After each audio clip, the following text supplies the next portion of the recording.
Hello everyone, once again welcome back. आज बेटा हम लोग डिस्कस करेंगे टाइप्स ऑफ मैट्रिसेस। कल हमने जहां टॉपिक छोड़ा था, हमने आपको टाइप ऑफ मैट्रिसेस में यूनिट मैट्रिक्स तक बताया था। यूनिट मैट्रिक्स के बाद नेक्स्ट इज स्केलर मैट्रिक्स। ठीक है जी। अब ये स्केलर मैट्रिक्स क्या चीज है?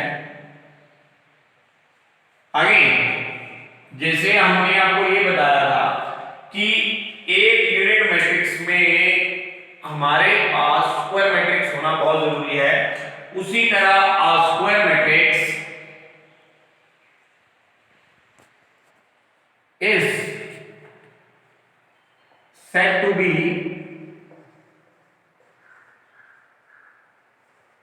scalar if its all principal diagonal entries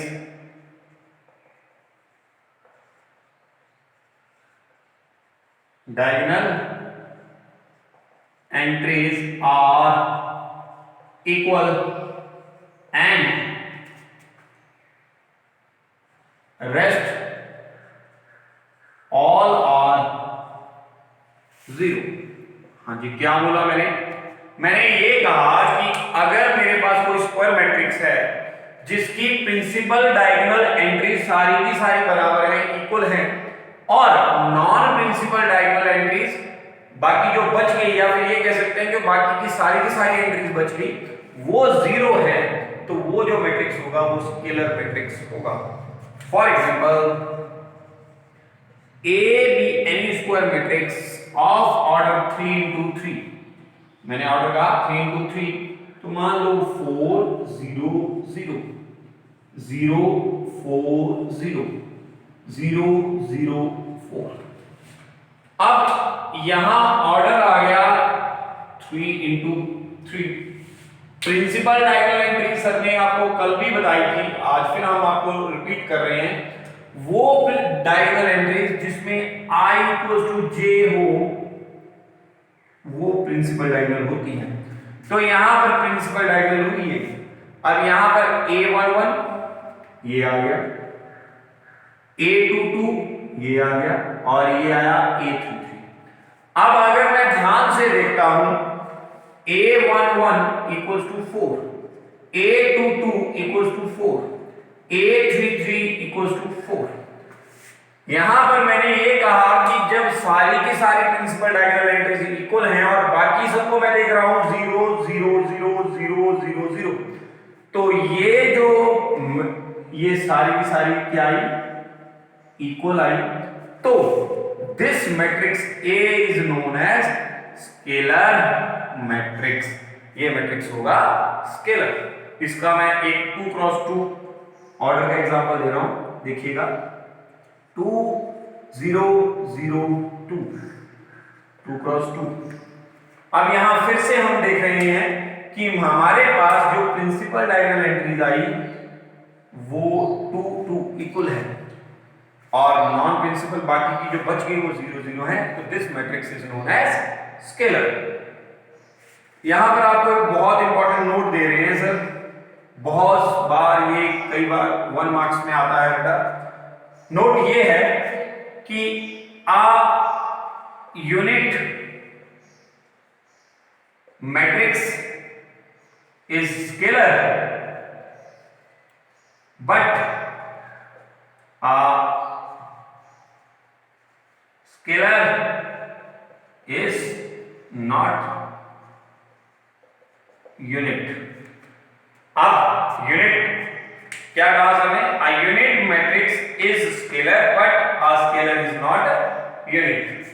बड़ी सिंपल सी बात कही सर ने कि स्केलर मैट्रिक्स जो है वो यूनिट है, बट यूनिट मैट्रिक्स जो है वो स्केलर नहीं है, जिसका एक एग्जांपल यहां आपके सामने है।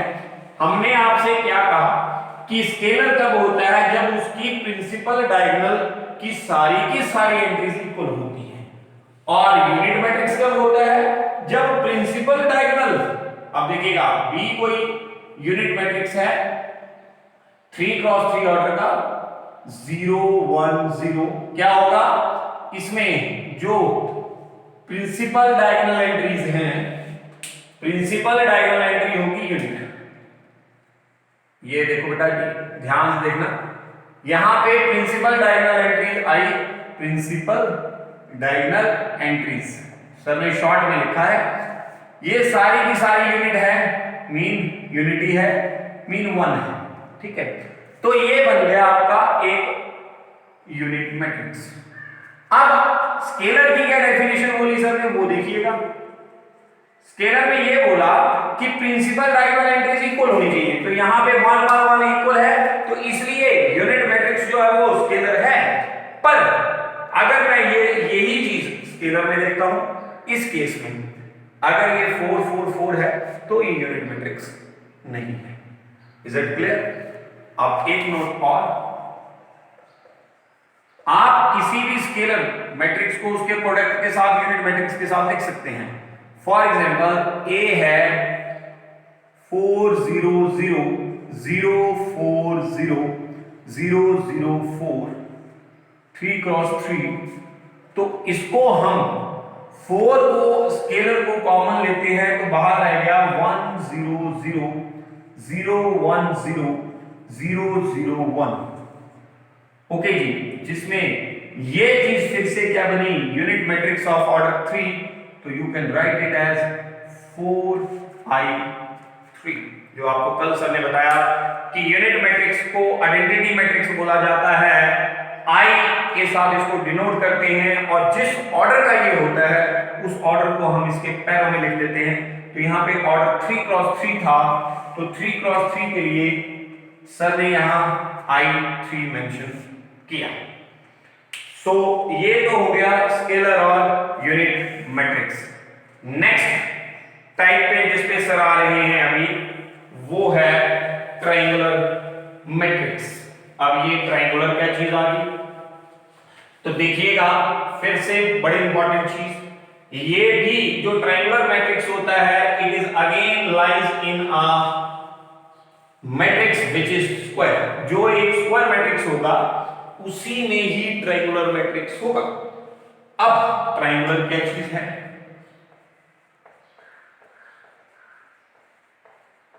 ट्रायंगुलर मैट्रिक्स, ट्रायंगुलर मैट्रिक्स क्या चीज है, a matrix is said to be a triangular if it is either upper triangular or lower triangular।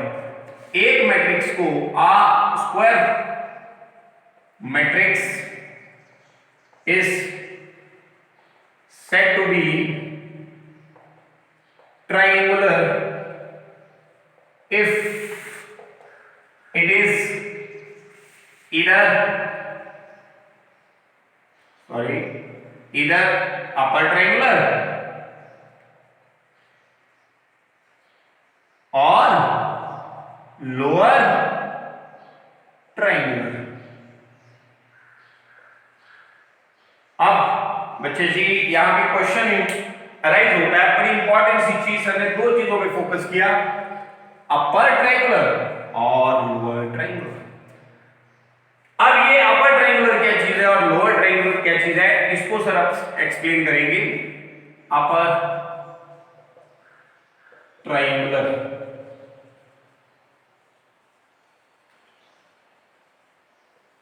ध्यान से देखिएगा, नाम है अपर, नाम है अपर, पर यहां कंसेप्ट चलेगा लो का। क्या, the matrix, square matrix, the square matrix is said to be upper triangular if all the entries,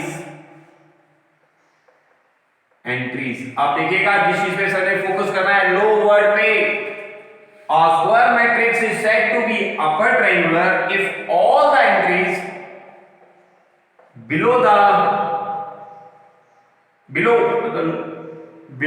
the principal diagonal are 0 and above non-zero.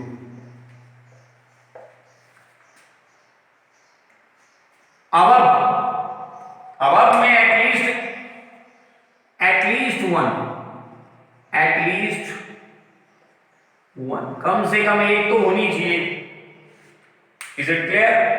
मैंने ये कहा कि एक स्क्वायर मैट्रिक्स में जब प्रिंसिपल डायगोनल लेते हैं, प्रिंसिपल डायगोनल के नीचे की अपर में बिलो लो, मतलब नीचे अपर नाम, ये अपर पे फोकस करना, अपर ट्रायंगुलर होगा तो बिलो द प्रिंसिपल डायगोनल होंगे हम, और जब लोअर ट्रायंगुलर होगा तो अबव जाएंगे हम।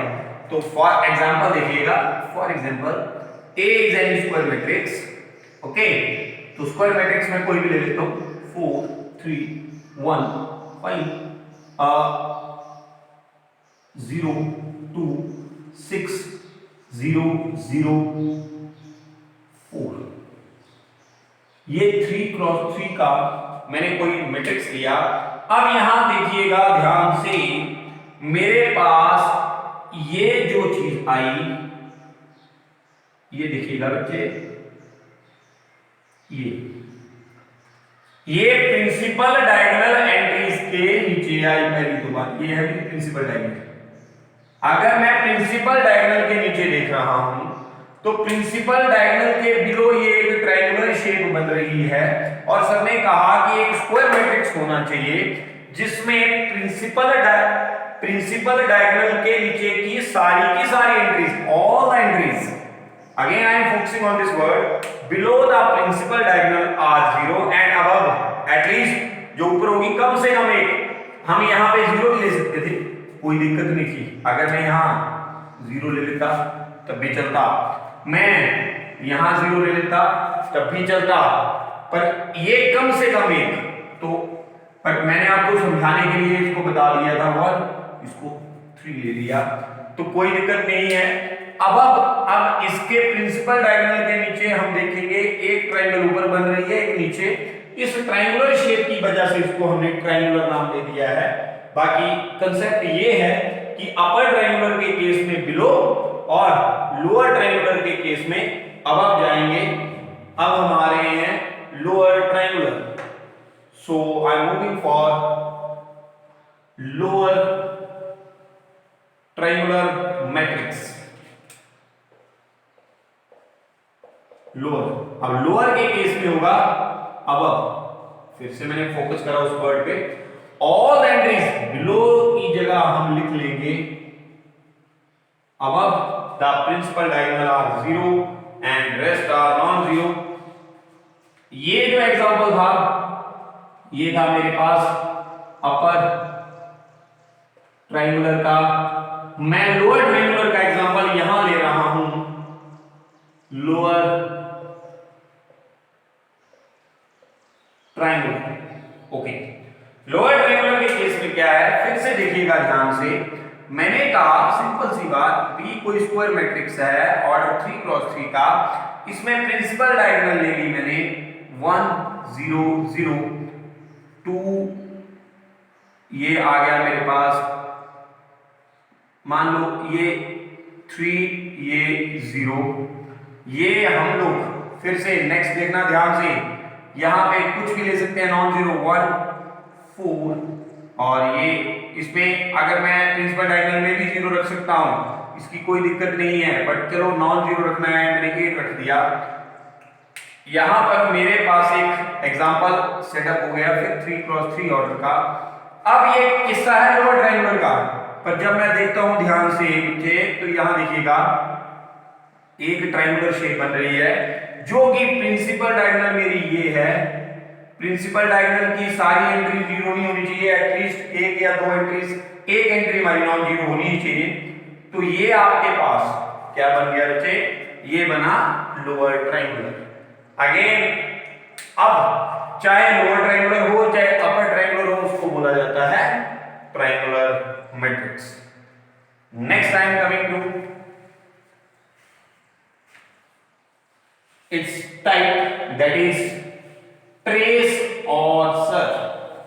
अब ये ट्रेस क्या चीज है, बहुत इंपॉर्टेंट कंसेप्ट, अगेन इसको ध्यान में रखना कि जो प्रिंसिपल डायगोनल होती है हमारे पास एक स्क्वायर मैट्रिक्स, फिर से ये चीज स्क्वायर मैट्रिक्स में ही लाई करती है। सर ने कहा ट्रेस और सर SUR।